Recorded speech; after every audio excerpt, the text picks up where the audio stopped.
네, 반갑습니다. 안녕하세요. 공부의 컨셉은 이게 마주보고 앉아서 서로 이야기도 나누고 하려고 그런 장소도 마련하고 있는데 이렇게 일요일인데 또 많이 와주셔서 감사드립니다. 오늘 이제 말씀드릴 내용은 체두 12지장 절제술이라고 하는데 췌장 수술에서는 가장 대표적인 수술이고 우리가 이제 복부 수술에서는 사실 이제 가장 큰 수술로 알려져 있습니다. 기본적인 지식은 알고 계셔야 될 것 같아서 오늘 이제 제가 하는 첫 번째 강의로 주제를 정해봤습니다.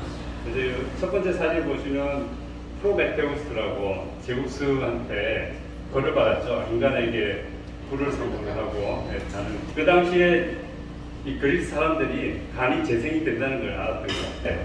이렇게 사슬로 묶어놓고 독수리가 와서 간을 뜯어먹게 했습니다. 그때 이제 제우스는 안 가죠. 간을 먹어도 재생이 되는구나. 그래서 평생 고통을 줄 수 있게 불을 준 거거든요. 그래서 간 수술하고 나서 일주일이면 한 70% 자랍니다. 우측 간 절제를 해도 우측 간이면 70%거든요. 70%를 잘라도 일주일이면 70%, 80% 자라면서 나머지 한 10%, 20에서 30%는 한 달 정도 사이에 커지고 한 6개월까지도 가질 수가 있습니다. 해부학 구조를 먼저 보겠습니다. 그 췌장은 우리 몸에서 가장 중심부, 가장 중앙에 있습니다. 근데 아주 깊은 곳에 있어서 이건 사실 배 안에 있긴 하지만 엄밀하게 얘기하면 배 바깥입니다. 뒤쪽으로 바깥입니다. 그래서 후복막 장기라고 그러거든요. 이 복막보다 더 뒤쪽에 가장 깊은 데 숨겨져 있는 거예요. 그래서 배를 열고 들어가면 췌장은 안 보입니다. 아까 말씀드렸다시피 제일 깊은 곳에 있기 때문에. 그래서 앞쪽에서 어떤 실수로 접근할 수가 없는 장기입니다.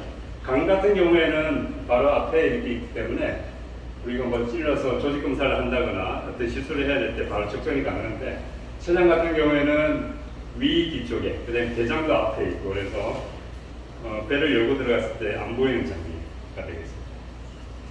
그래서 위를 열고 들어가면 이렇게 위 뒤쪽에 숨어져 있는 게 췌장인데 CT에서 보이는 췌장 모양은 이렇게 지팡이 모양으로 이렇게 꺾여 있는 모양을 하고 있습니다. 실제 CT를 보면 역시 이렇게 머리 부분하고 몸통, 꼬리가 이렇게 갈고리 모양으로 되어 있는 장기가 되겠습니다.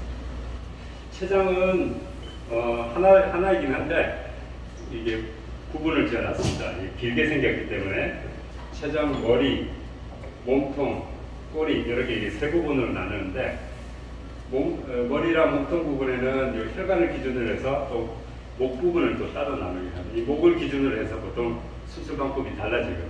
그래서 목 부분을 기준으로 앞쪽에 있으면 체두 12지장 절제술, 오늘 얘기하는 그 수술을 하게 되고 목 부분보다 뒤쪽에 있으면 비교적 수월한 수술, 미부 절제술이라고 해서 뒤쪽 꼬리 자르는 수술을 하게 됩니다.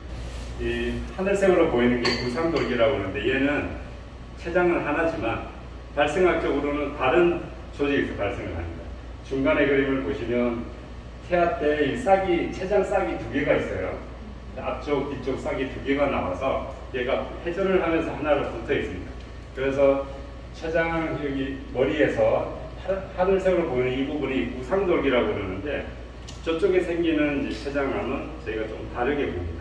좀 더 안 좋게 보이기 때문에 좀 더 공격적으로 치료를 해라라고 하는 부위가 되겠습니다.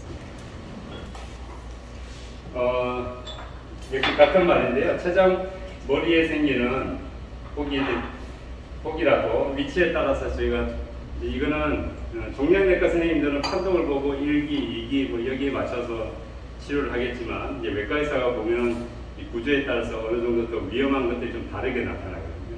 그래서 이런 부분들 때문에 저희 이제 다학제 진료 같은 것들이 중요한 이유가 이제 판독만 보고 이 치료 결정하는 것과 위치라든지 크기, 그다음에 중요한 부위, 그다음에 우리가 수술하면서 또 중요한 부위들 따로 있습니다. 이것들을 다 종양내과나 방사내과 선생님들이 다 모르기 때문에 이런 것들을 잘 협의해서 하는 게 중요하다라는 개념이 이런 구조적인 문제에서 나오게 되겠습니다.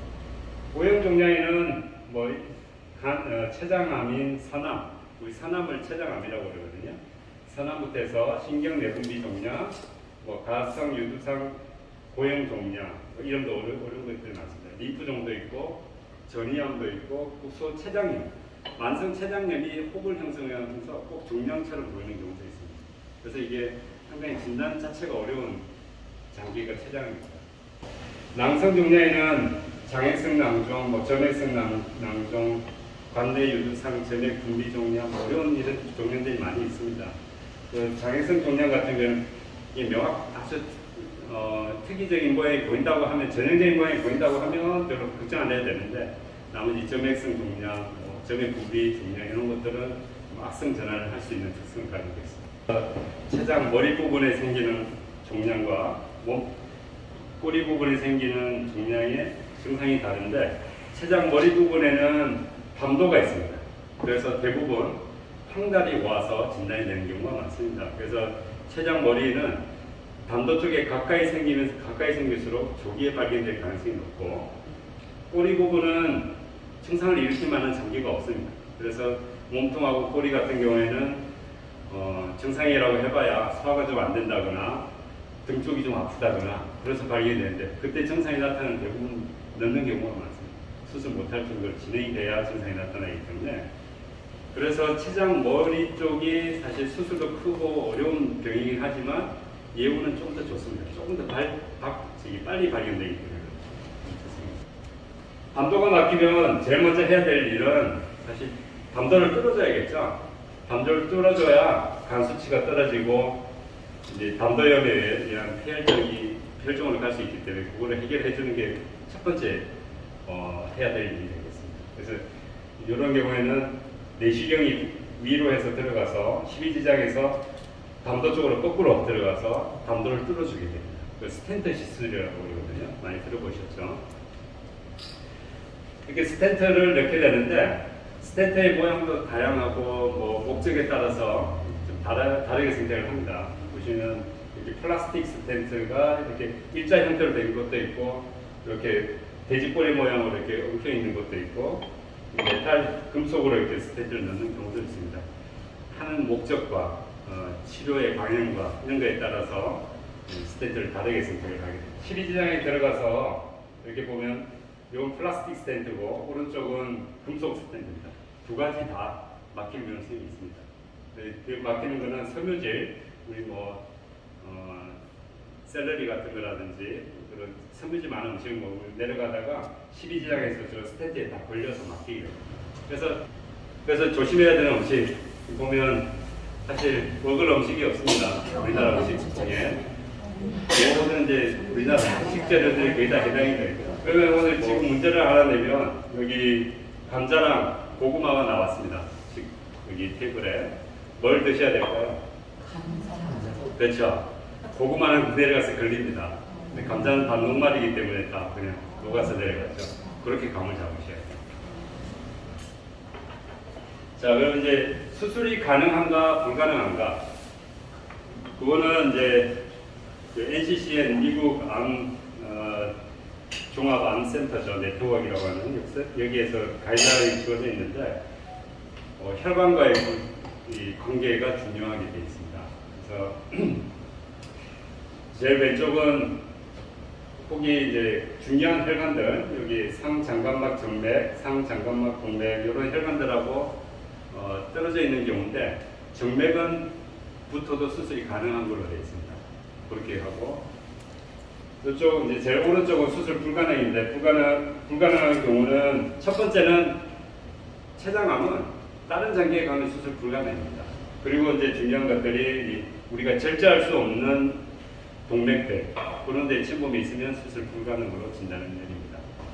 정맥을 좀 침범해서 들어갔다거나, 그 다음에 동맥을 침범하는 경우, 붙은 경우, 여기는 완전히 침범하는 거고 여기는 붙어 있는 경우, 그런 경우 수술은 할 수 있는데 재발 위험성이 워낙 높기 때문에 수술을 바로 하는 것은 안 된다.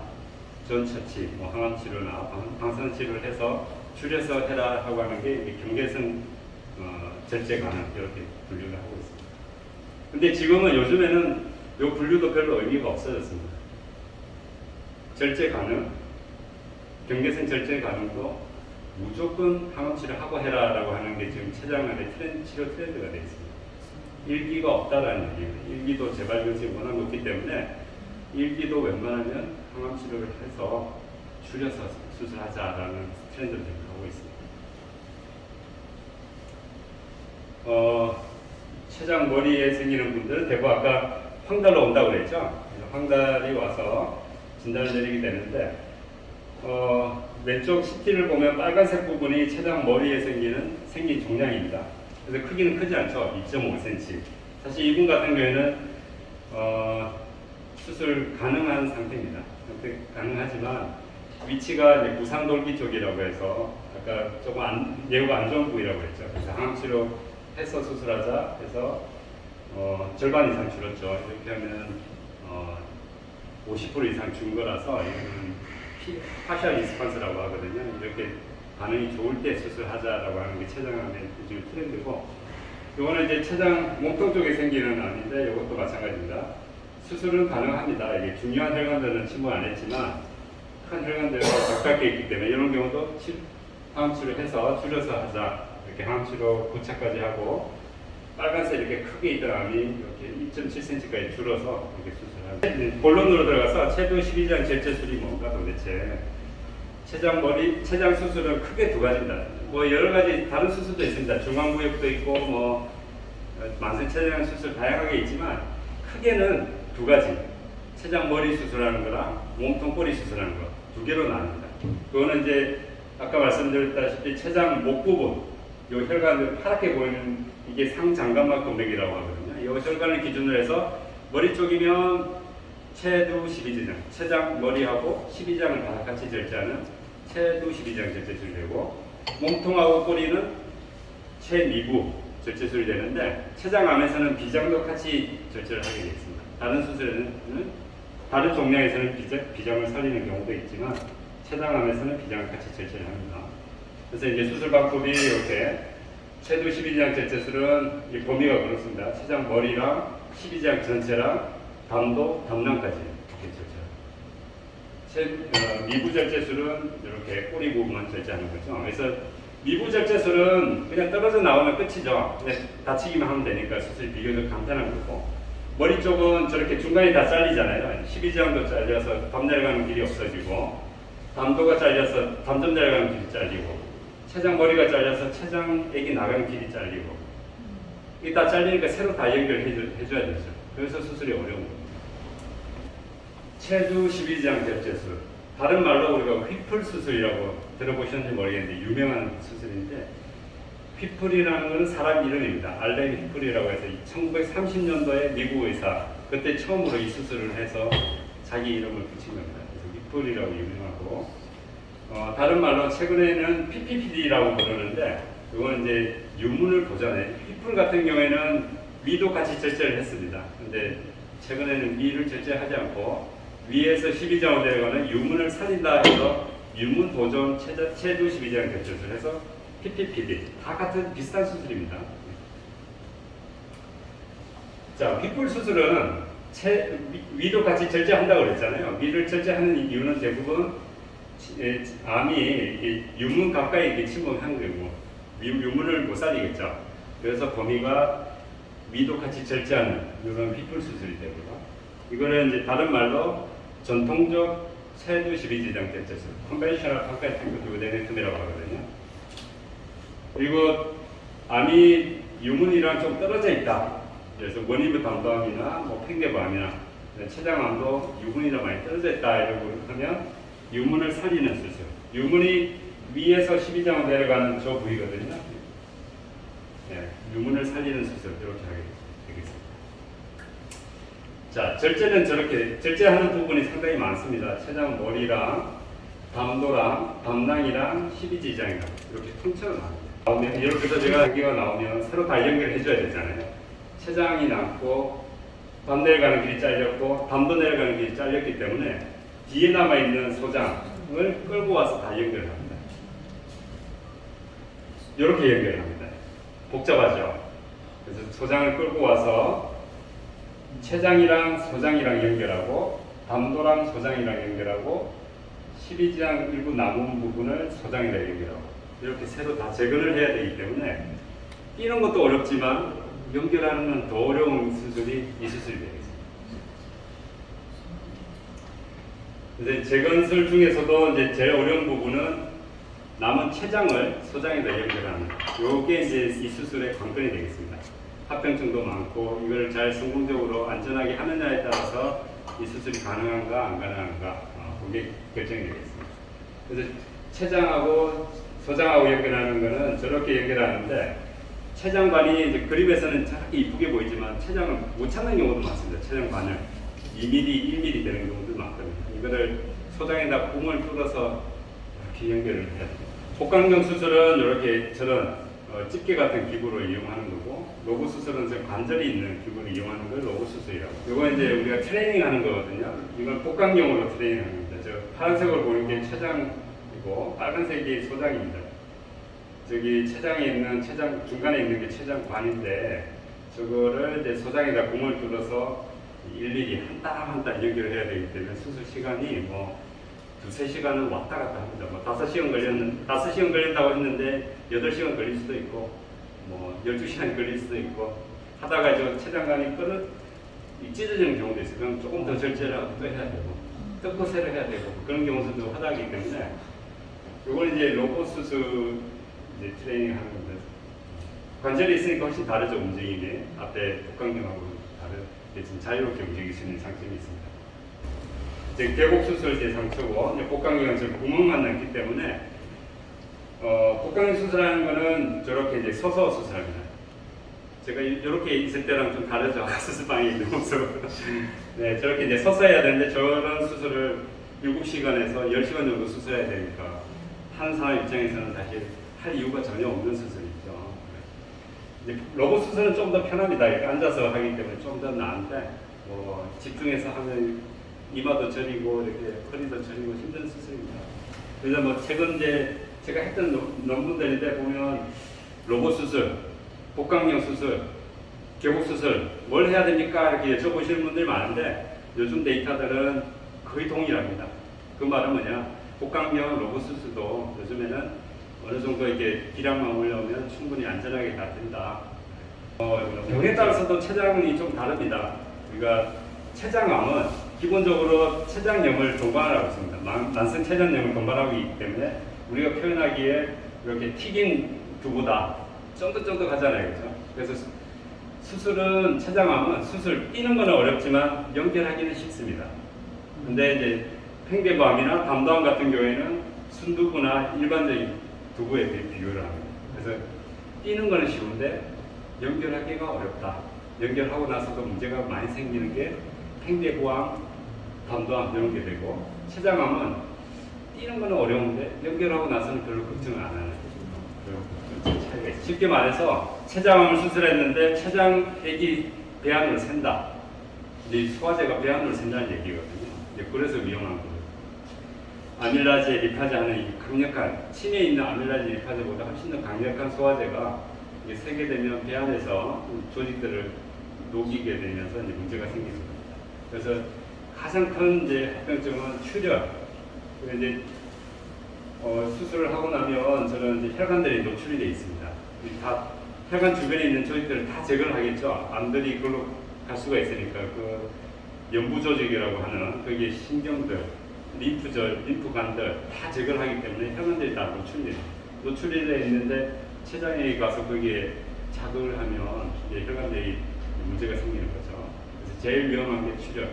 이게 이제 아주 늦게 발생하는 경우는 한 달 정도까지도 발생하는데 보통은 2주 내에 발생하는데 한 2주가 넘어가면 별로 크게 걱정 안 하셔도 되는 단계다 생각하시면 되고, 나머지들은 다 대부분 다 이 췌장의 누출로 해서 생깁니다. 뭐 담즙이 샌다거나 장 연결한 데가 샌다거나 뭐 위 배출 장애가 온다거나 뭐 이런 여러 가지들 합병증 대부분은 췌장에 새는 거랑 췌장 연결한 그 부위랑 연관이 있다라고 생각하시면 됩니다.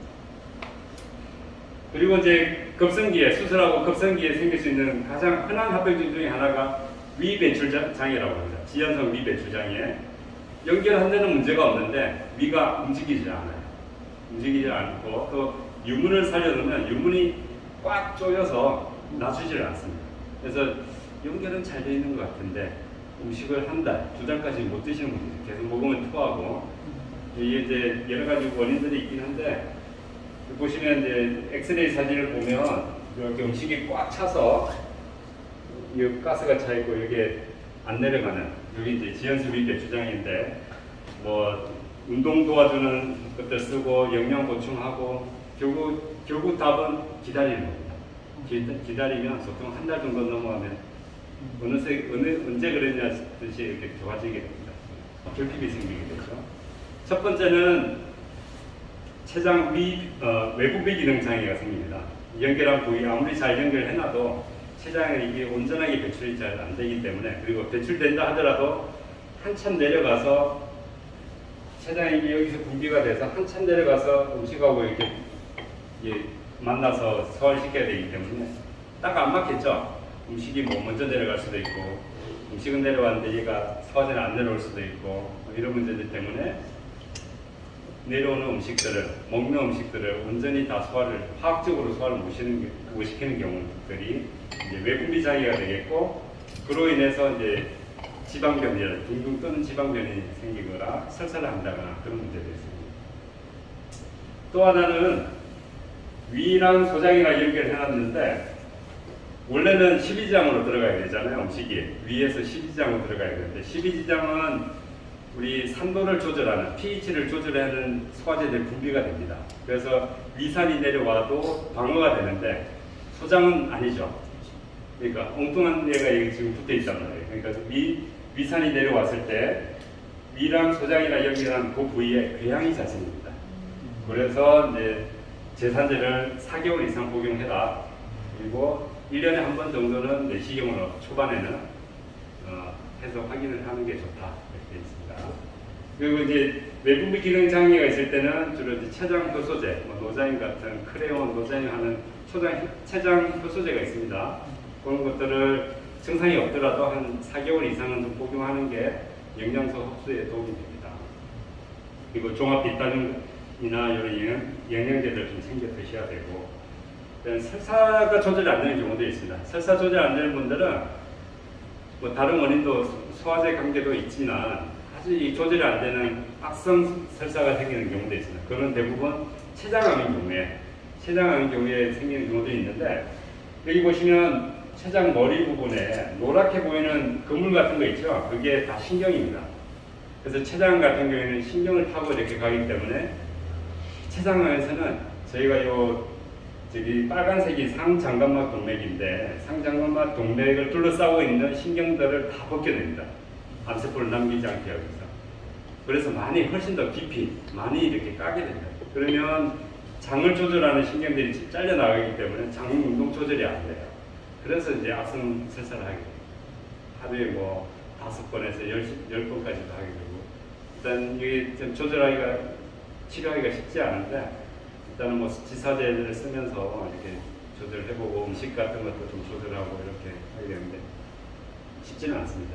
그래서 뭐 지사제, 장내 세균들 이제 정상화 시키는 그런 약들, 소화효소, 영양제 이런 것들을 보충하면서 이제 바꾸게 되겠습니다.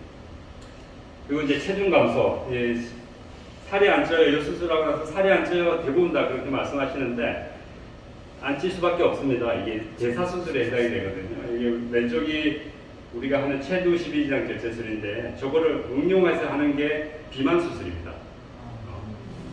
그래서 우리 미국에 비만이 있잖아요. 그런 분들은 미절제해서 안 돼요. 미절제해도 안 되기 때문에 이렇게 완전히 비를 다르게 만들어주는 이런 수술, 체두 12지장 결제술에서 응용해서 이런 수술을 합니다. 그래서 대사가 완전히 바뀌는 수술이기 때문에 살이 안 찝니다. 보통은 이제 한 3개월까지 쭉 떨어지다가 유지되거나 아니면 그 이후에 조금 올라가거나 그 정도가 됩니다. 마지막으로는 이제 뭐 여러 가지 흡수장애들 옵니다. 뭐 칼슘 흡수들이 줄어들어서 이제 뼈에서도 칼슘이 고갈이 되고, 그로 인해서 비타민 B가 소실이 되고, 그래서 비타민 D 결핍이 있고, 나머지 다른 이제 중요한 비타민들, 비타민 C랑 비타민 B, 나야신 하는 비타민 2하고 뭐 글루타치온하는 이런 대사 효소들이 많이 소실이 돼서 이제 체크를 해보고 떨어지면 정기적으로 좀 보충해줄 필요가 있습니다. 네, 오늘 제가 말씀드린 내용은 여기까지입니다.